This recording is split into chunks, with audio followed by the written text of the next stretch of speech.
rather, rather than me determining for you the difference between cost and value, I thought I would throw it out to our group to talk about or to explore or to share with others what you think the difference is between cost and value. Okay, what's the difference? Anybody?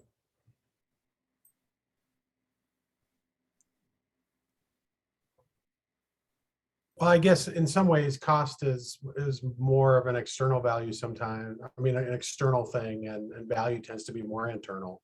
That's not the only definition, of course, but I mean, it's part of what goes on there. Cost a lot of times, or price or whatever, is determined by a lot of external things, where value tends to be something that you internalize, and it's a worth kind of thing internally for you. At least that's how I generally try to differentiate it word-wise. Mm-hmm. Okay. Anyone else? The difference between cost and value. I see it, the cost, I'm not looking at as the monetary as much as the cost of our actions, whether it might be demonstrating, whether you decide to go visit a place, and then the value of it. If it outweighs, I think it's a balancing act. And I think we as humans have to think, are we really getting the value that we want from the cost, whether it's the cost of our actions, and of course the cost of the money, but it's a balancing act. And then if you think that that's our values, well, values of people, they're not the same. And how am I to judge someone else because they don't value something as much as I do?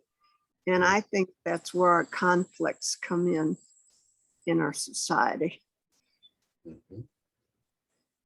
Mm-hmm. Okay. Thank you, Lee. Thank you. Anyone else? Cost versus value. How do you distinguish the two? Are they the same to you? I mean, I start off by saying they're different, but you might see them as the same.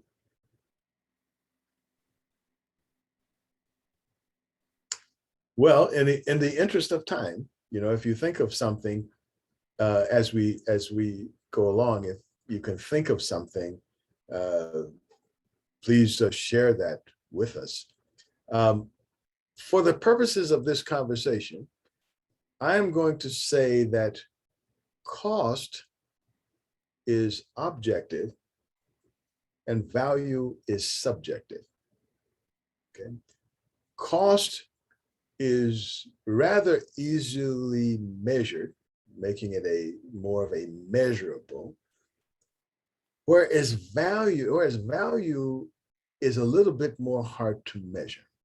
Right? It's kind of like, we know it's a thing, but it's not a thing that we can easily put value on. For example, we can say love is important. Okay, and many people, if not most, but many, will say that love is important, and they have an idea about love. Okay, but then when you try to measure it, it gets a little tricky. It's like, do you love me this much or that much? Well, how much is that much? How much love can you fit in there? What is that thing? So one of the problems that every retailer has, not that they're the only ones by any stretch, But one of their major problems is determining how much a customer will pay for something. Because the customer has a perceived value, and linked to that is some kind of cost under which they would be suspicious and over which they would just say, not worth it. They have, and the closer they can shoot to getting a, you can say an aggregate or putting all those people's ideas together, the closer they can come to matching those two values, you know, the perceived value to that person, the more people will buy that product, you know, even if they don't need it. But it's something about, at some point you say, oh, you know, I mean, people, most of us have bought something on sale that we didn't need because we just think, wow, that's such a good price. I can't pack, you know, I don't, you know, like fear of being left out, you know, I might need that at some point because it's so cheap, you know, or I could give it to someone else for that price, you know. I wouldn't give it to them if it was a regular price, but if it's a cheap price, okay, I'll roll with it. I can make something on that, you know.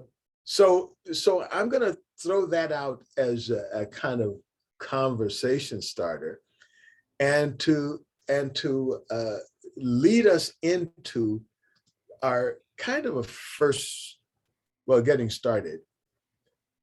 Which to you is more important? Cost or value? Okay, so now if you have a different definition than the one I've given, please feel free to say, well, when I say cost or when I say value, I mean this. Therefore, you know, I think cost is more important to me. Value is more important to me. And then please talk a little bit about why you think that way, or what leads you to that feeling. There are no real wrong answers, you know. There are answers we can make fun of you about, but not really wrong. There are no wrong answers. You know. Anybody? How do you determine which, or yeah, what's more important to you, cost or value? And then why?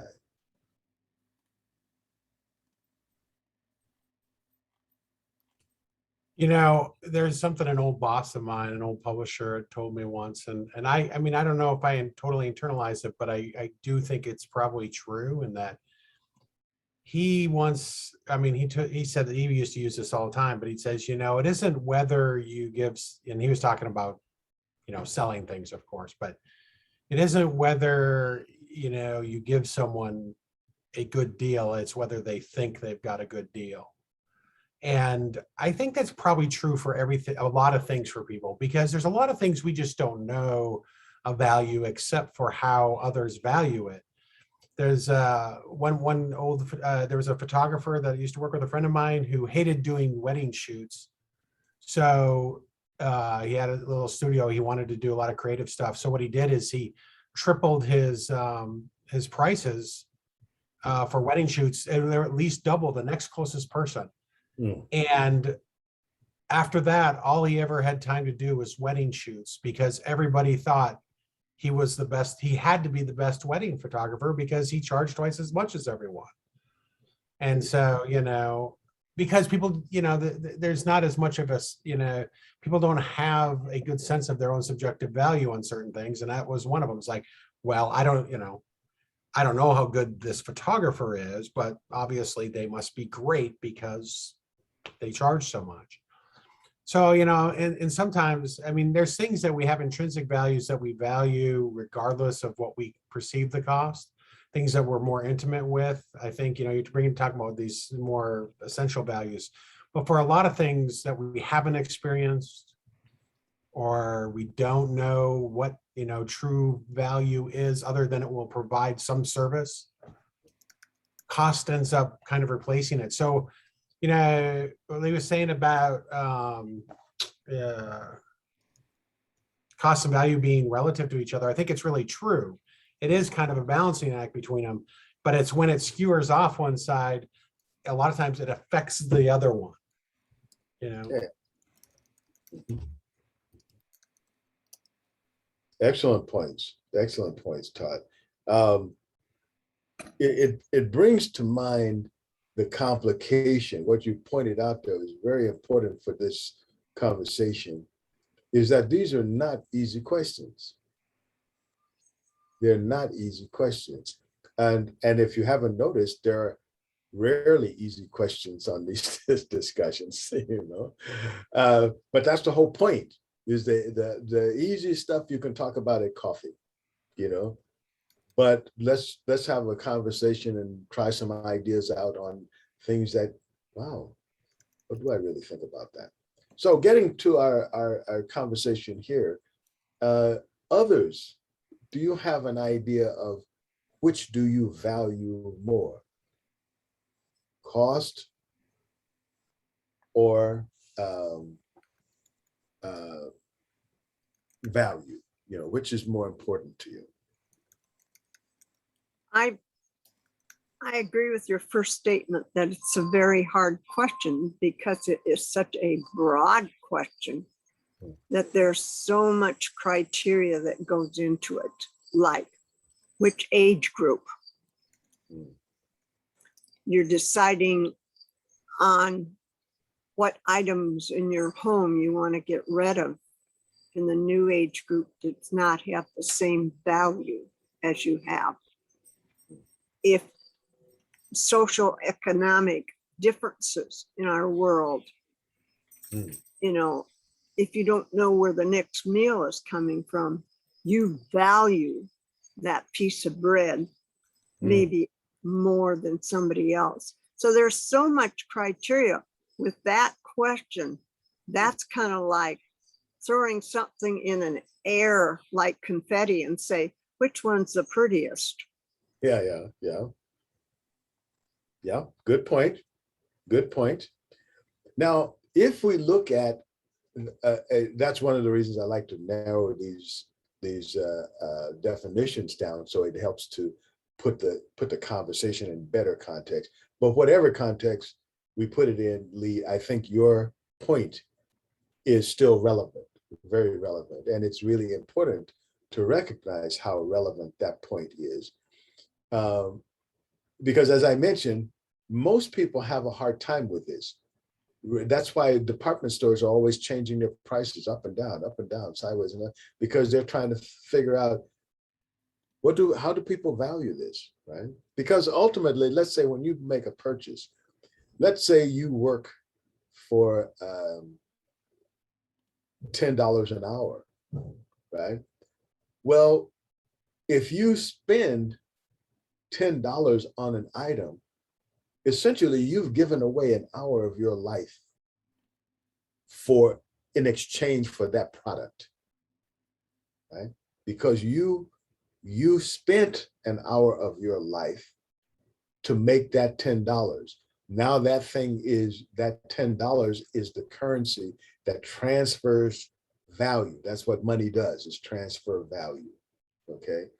So you've transferred the value of 1 hour of your life for that product.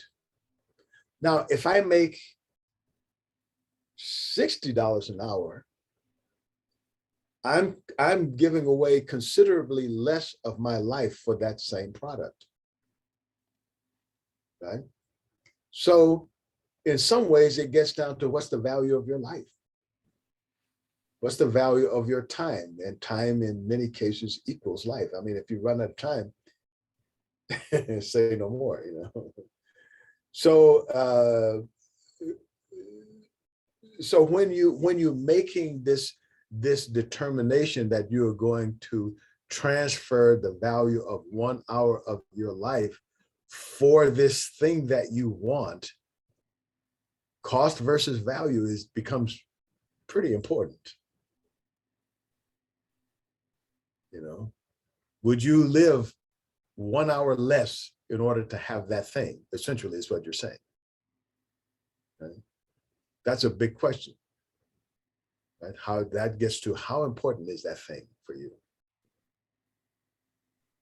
You know, that's why this conversation is, I think, relevant, so to speak. Anyone else, your ideas about which one you value more, cost, or which more is, and which one is more important to you, cost or value, when you're making a determination. Let's say you're going to narrow it down, because as Lee pointed out, this could be, whoa, what am I doing here? Let's say you're going to buy a suit, you know, how do you determine that the cost of that, the value of that suit is equal to the cost of that suit? Let's maybe reframe the question. How do you determine that whatever you're buying is worth the cost to you?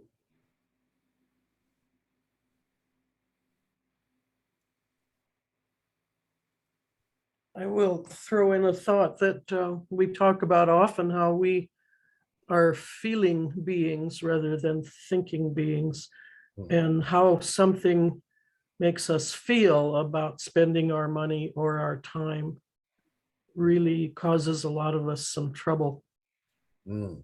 After the fact, maybe you realize, oops, that feeling didn't last all that long. Or there's some guilt maybe connected to what you're going to buy and you really don't deserve it, so you deprive yourself. Just adds more complication to this question. Also, well, I was listening to, I think Todd talk about putting value on things. It's you kind of pull it out of the air sometimes if you're selling.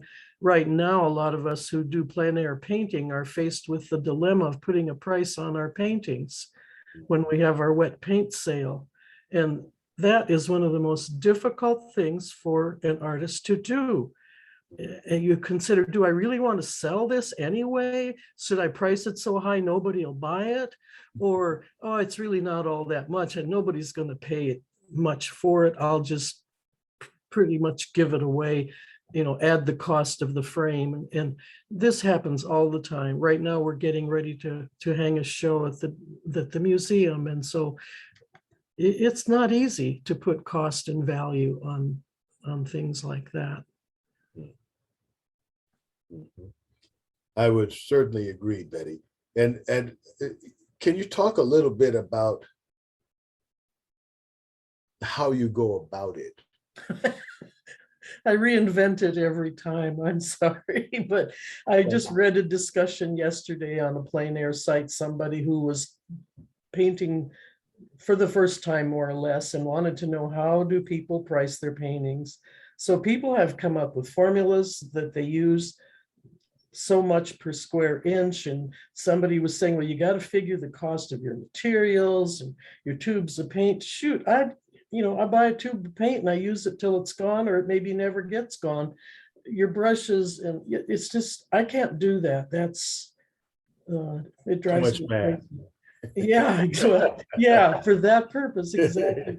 So there is no good answer that I have discovered, except I guess what it comes down to, when I pull a price out of the air based on whatever things I base it on that day, I decide, if I sell this painting for this amount of money, am I going to regret it? Am I going to feel good or bad about it? And sometimes I just decide not to put a price on, just put it up there for people to see, because I'm not obviously making a living as a painter. I do it for the satisfaction for myself as a learning process. So I think that's just so individual, how a person arrives at that.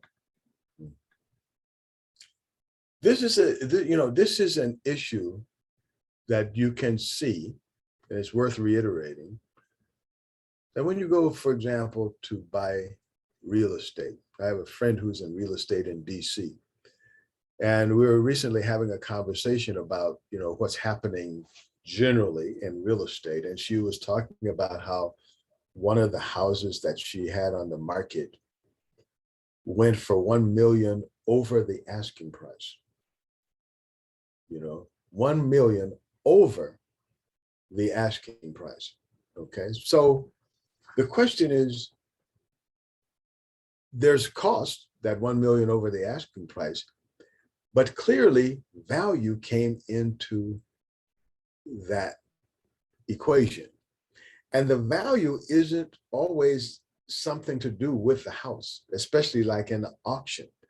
It may be the value to that person means that son of a gun isn't going to get it, and that's worth another 500,000 to them, to make sure that those people don't get it, and you find that even like, let's say, for example, another version of that is people who move into gated communities, not because the houses are better, but because only certain kind of people can live here, right? And that's a value to them. And so if they can say only my kind of people will be here, that's worth another $100,000 over the value, the intrinsic value of the house. And of course, my feeling is, yeah, you should pay that. Maybe double. But I mean, if that's the reason that you're willing to pay that, yeah, that's a thing. How you feel is a thing, and if you're willing to pay that, it's your money, so that's where I think, these are just some many examples of cost versus value. And anyone else, I think this is, can anyone give an example of how they struggle with cost versus value? What are some struggles that you have in determining if something is worth it to you?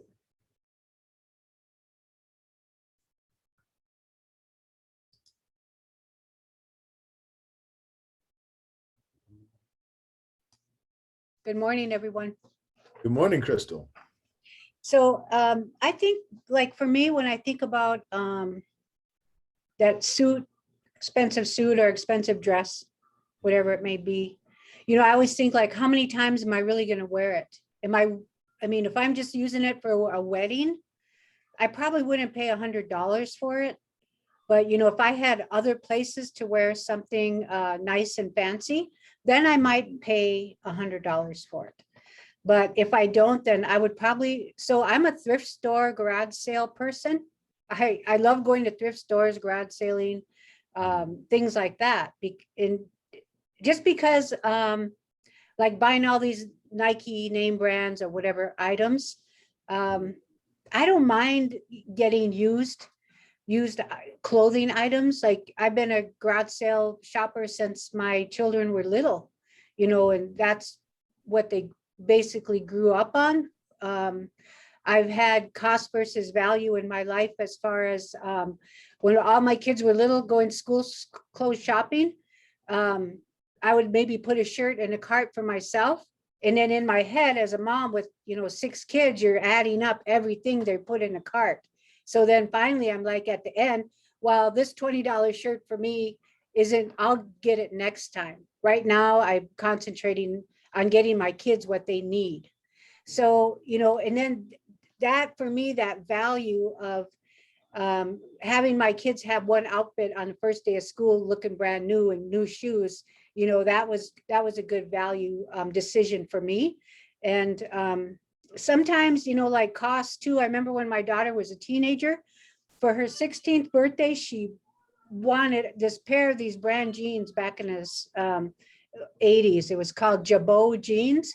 Oh, they were $100 a pair at JCPenney, Jabot jeans. And she was like, Mom, please, that's all I want for my birthday. I just want a pair of those. All my friends have them. And so I was a single mom and I didn't make that much money, but I thought, well, she really wants this. So I got her the pair of Jabot jeans, for her birthday, and she was just so happy. It still has an effect on her today, on how, I guess, even like as our kids are growing up and our thoughts on cost versus value, how we handle it affects our children. Like if we're penny pinchers and, we don't want to buy a lot of things, or maybe we buy everything and then we got the buyer's remorse. It's like, oh, I shouldn't have got that. But I think what I do is I put much more, I put value. I think what's important to me is the value, as far as, not as far as cost, but as far as how is this going to make somebody feel if I give this to them?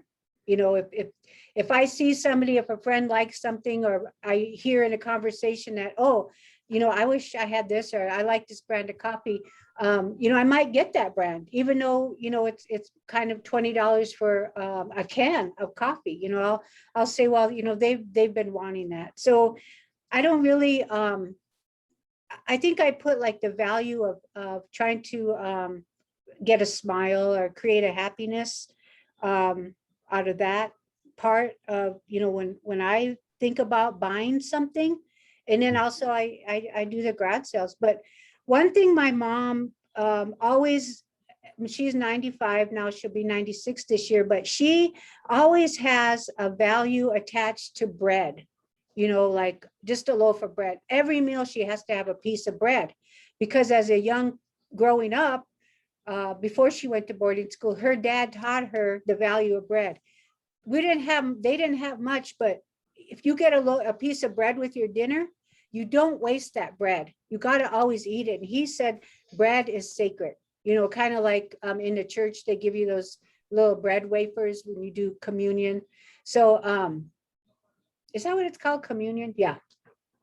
So that's what, now to this day, 96 years later, almost, she still values the bread, and don't waste the bread. If you take a bread, you got to eat that bread, so there's those things too, when we think about that. And then like during the pandemic, I was like, I bought I think I paid it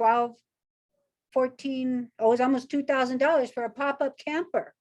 And it was an old one, like 19 something, but I bought it because I was afraid of the pandemic. I was like, okay, I want to get this because in case I get sick or one of us gets sick, I want a place in the backyard where we can go, and some people are saying, oh, you paid that much for that? And I eventually sold it this summer because it's hard putting up a pop-up camper by yourself. And I really don't go camping that much. My thing was just, I wanted a place to go to for safety in case we needed to get out of the house and, quarantine our one of us need if we got sick. So those types of things, and this is like a very broad question, but it makes you think, it just kind of brings back to the center of who we are. And like you said, time, no one's promised another day. We don't know, like we may be saving all this money and just having it and, building up in our account, and we've got relatives who might be hungry or going without, whatever your values are. If you say, well, you should have worked hard too. I worked hard and I got this money. I made it for myself. Now you should have been working hard too. Instead of, I guess I would be the opposite. I would be like, oh, well, yeah, I'm very blessed that I got this, whatever I have. And yeah, I can, I can help out a little bit, pay a light bill or something. So I guess, those things are, but to me, like cost is, if I can afford something, that I've never had before, I think I would place more on the value of it. It's just like that story about the woman who has nice, she bought a nice negligee, or she got it as a present or something in her wedding, and she never wanted to wear it until she lost 30 pounds. Well, she never lost 30 pounds. She died before she lost those pounds, and she was gone. And there's that beautiful negligee or whatever, her husband was sad, and it's sitting in the drawer and she's in the ground, so, we should just wear it and just, I guess that's kind of how I think of cost versus value, if it makes any sense. Yep. Yeah. Yeah. Yeah. Lots of good points there. Crystal. anyone else about how do you determine the value of a thing? You know, the cost, you can negotiate, it goes up and down almost like an auction, you know. But when you make a transaction, there is at least an implied thing that you're saying that I have this much value to it. Okay. So, okay, one of the things that came out was like your emotional thing. What are you going to do with it? You know, how does it affect other people? But do you have any other things that helps you determine the value of something?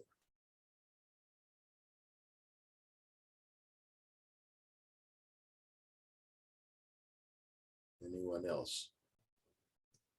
Yeah, I think one thing, particularly, you know, in this time, or, you know, with acceleration, things that happen, so much change. One thing I've noticed is that stuff that sticks with you longer accumulates value, usually. I mean, you know, if it's something that you liked when you were 30 and you still like it when you're 50, its value when you're 50 is usually greater. And I say this because it's interesting to me. When I was younger,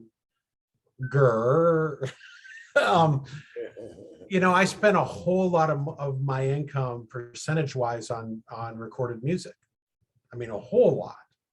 You know, when I was very young, I spent almost all of it. And then, you know, it continued. Now, over time, the cost of recorded music has decreased significantly in comparison, not just to what I make now as an adult, as far as a job or whatever, but just in its general cost even. You know, the availability of recorded music has been, I guess maybe, I don't know if it's been devalued by society, but it is less expensive and more accessible.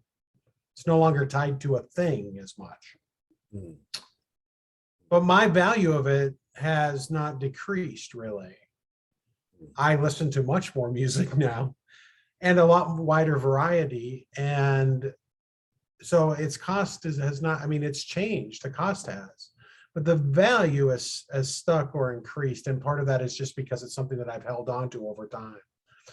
If I just looked at it in a societal way, I would have less value for it because the cost has gone down or it's easier to get. So it isn't that for that thing. So, I mean, I think for value, a lot of times it's the things that stick with us.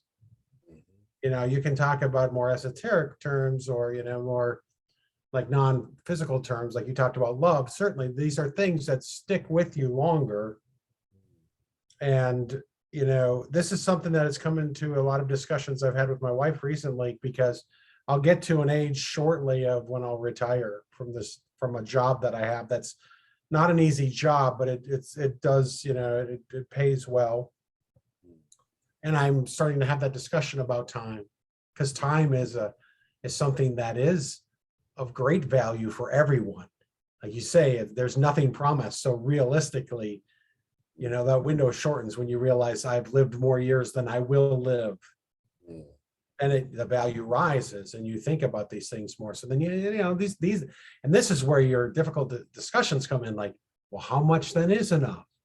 Well, if I live for another 30 years, is it enough? Then will I be able to do it? I mean, that's really not an easy discussion, because our values looking into future events, trying to figure out what time will bring, really affects that discussion. Yes. You know, and so that's where, you know, that balance is hard to determine.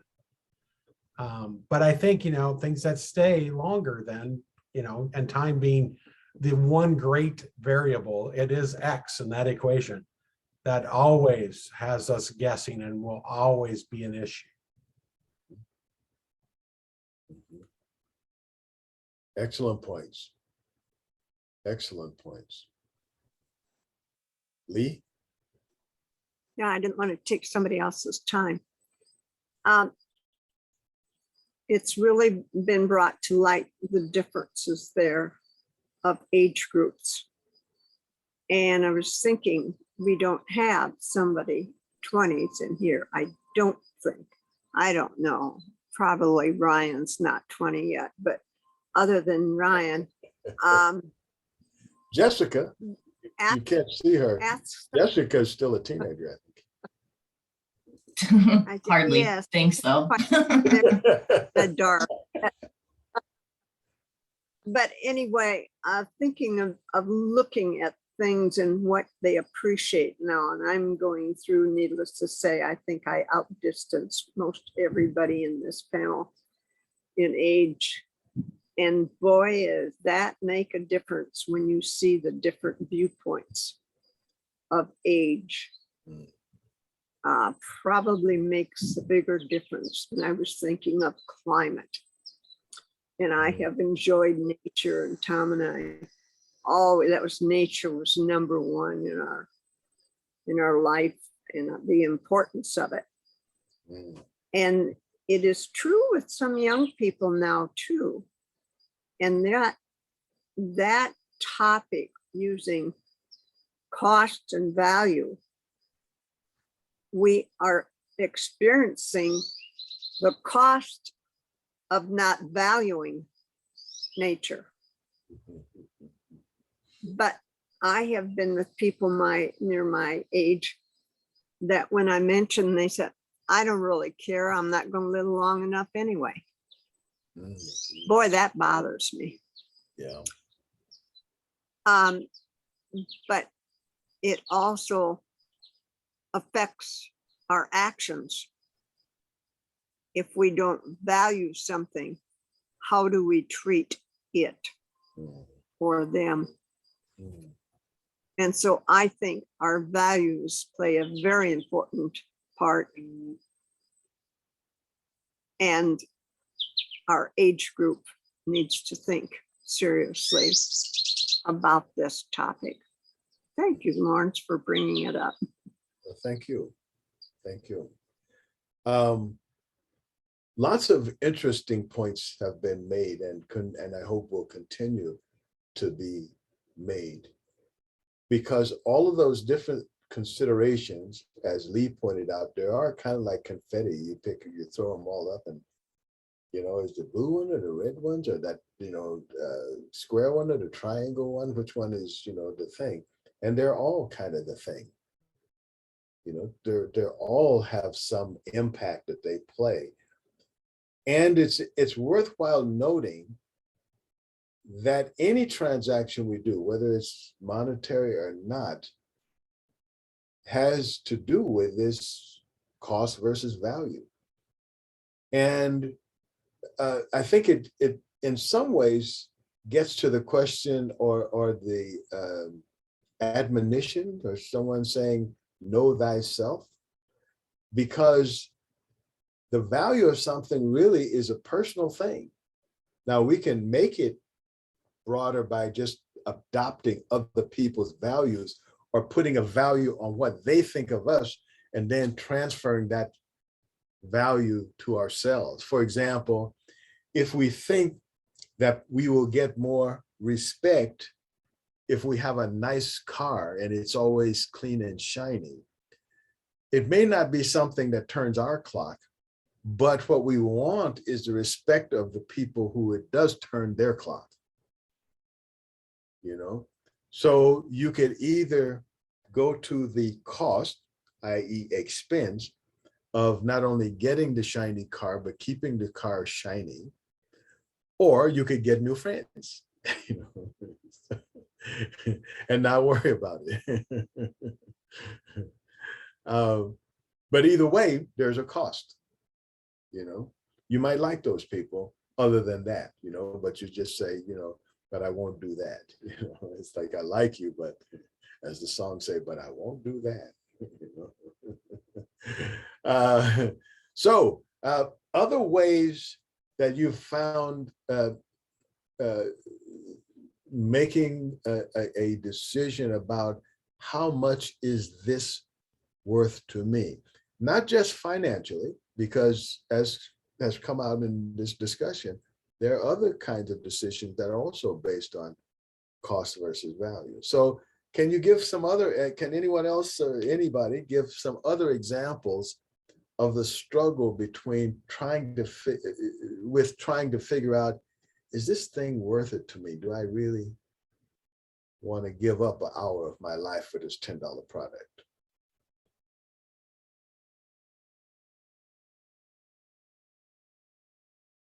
Or maybe more basic, do I want to give up an hour of my life for this $10?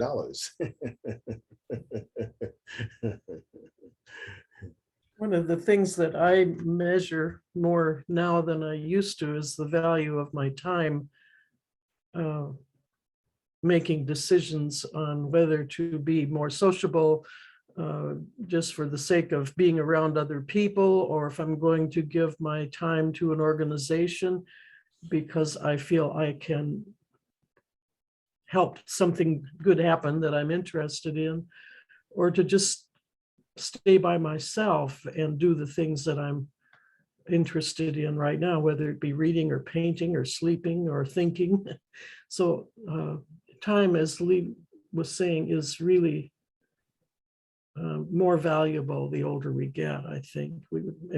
We realize the value, we take it more seriously and give it more consideration. What are some things, Betty, that you found difficult to make a cost value decision about? There are a lot of activities I enjoy that involve a lot of other people, such as these plein air events. Time spent with my family, which has been curtailed by the pandemic. And when we had two major events now scheduled during the month of July, where so many of us could be together, there was no question in my mind I was going to be there for those. The family events. Then the art events, I went to one last week, and I really should have stayed home and rested and let it go on without me.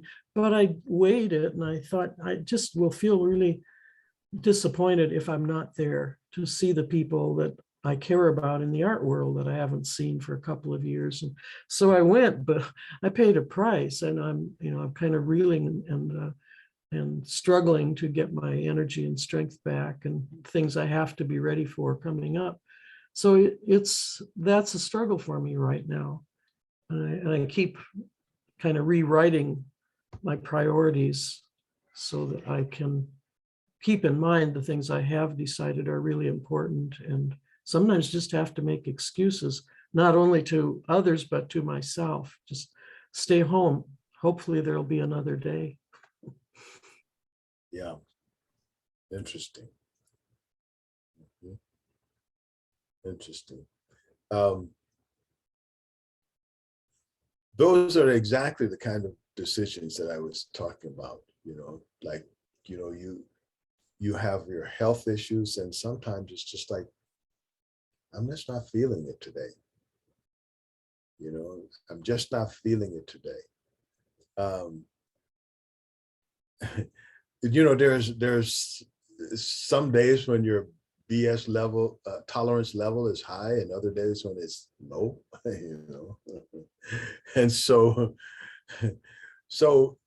being aware of that, in some sense, you're able to give more, be more tolerant, let other people have not only some of their space, but some of yours too. There are days when you feel, no, this is cool. Then there are days when you say, today is not that day, And if we keep going down that road, it could be a bad day for both of us,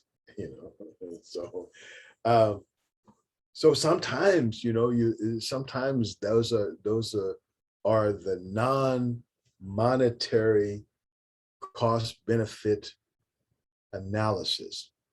And that's what we get to in this conversation.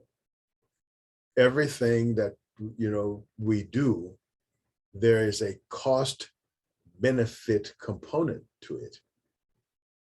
If the very least, it costs us time, which is the most important thing we have. So, and if there is no benefit in it, do we want to expend our time on that? And even if there is benefit, how much benefit and what kind of benefit? What's the quality of the benefit? Those are, I think those are kind of discussions that if we have internally with ourselves,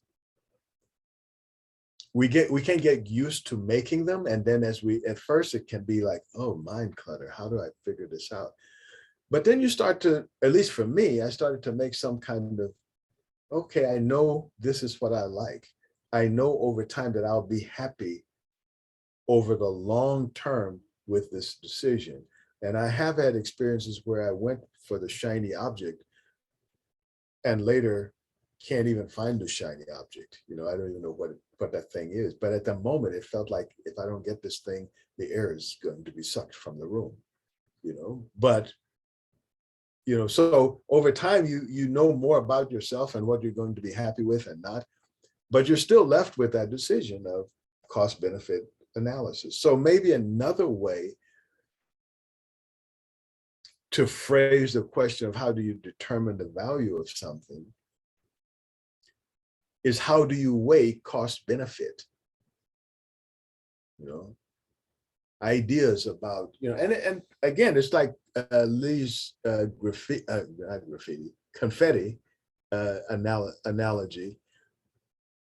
There are so many ways and so many considerations, but pick one, just as an illustration. I mean, we're not asking for a contract here, for you to sign up for something, but just a way of thinking, because I think it might be helpful to others to see another way that others have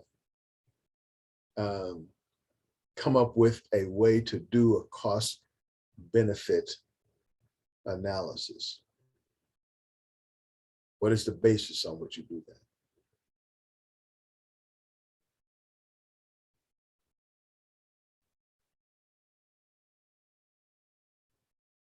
Anybody?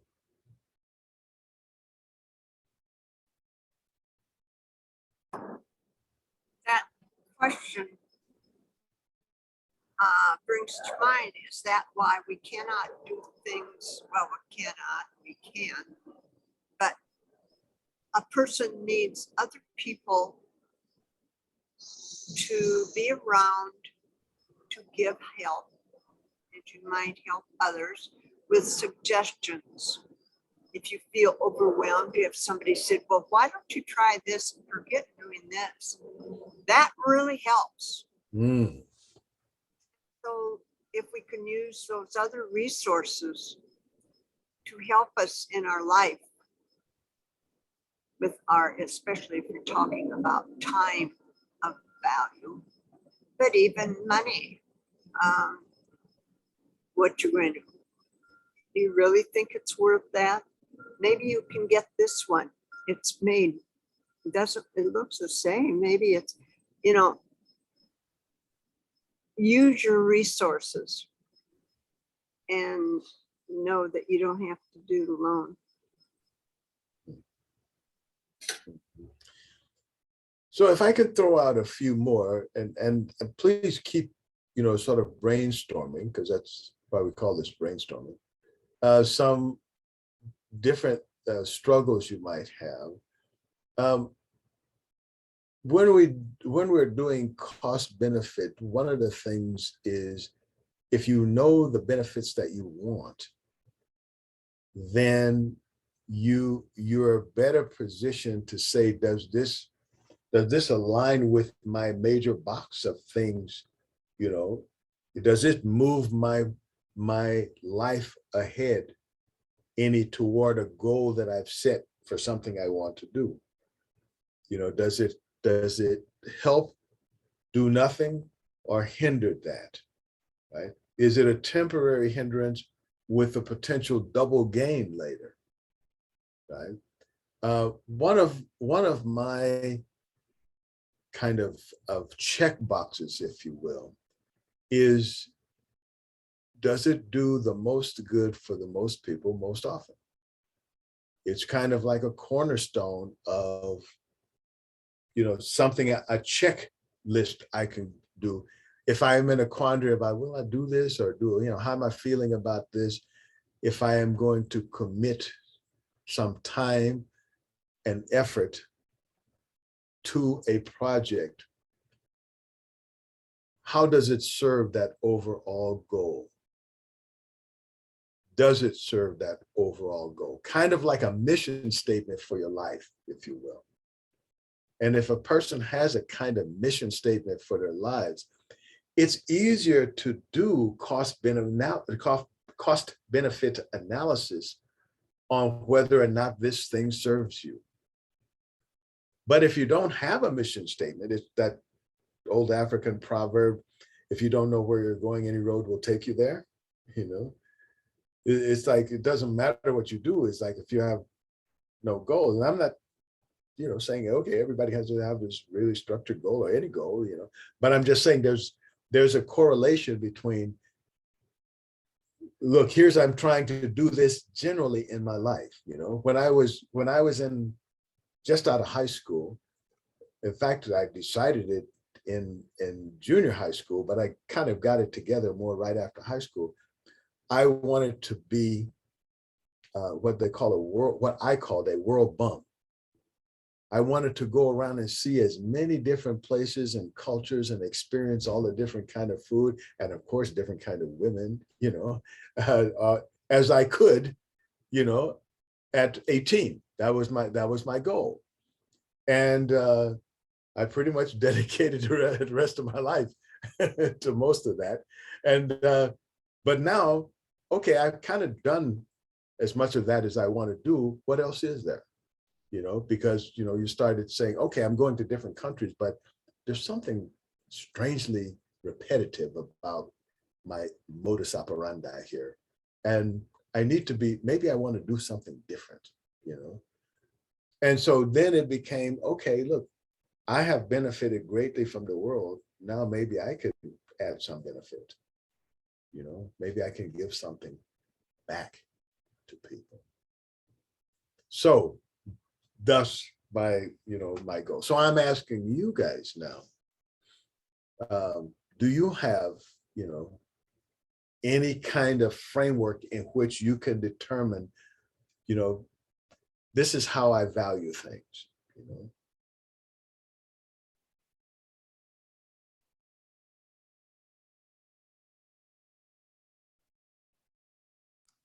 I think for me, my framework that I take is family. Like I said, my mother is a big part of that. That I take care of my mother. I don't have to, but I do. I take care of her. So a lot of decisions, like me wanting to just up and go, try a new job, try a new city. Plus, I'm getting older now, so what I wanted, 30 years ago, is of course way different. And so I often ask myself that question too, is like, is this all there is I'm just going to be here in Sisseton and that's it, take care of my mom and until she goes, and then what, I guess that's all there really is to life. We just make our choices and then just get by every day that we can. And, again, leave that lasting impression. And it seems like all of our, the conversations that we have on this brainstorming, that kind of always leads back to that one thing about the humanity of it, and about how, we're all connected, but yet we're all we're different, but yet in a lot of ways, we really are the same, no matter our skin colors or jobs or whatever we might have. But so I think that's interesting, that question that you posed there. Yeah.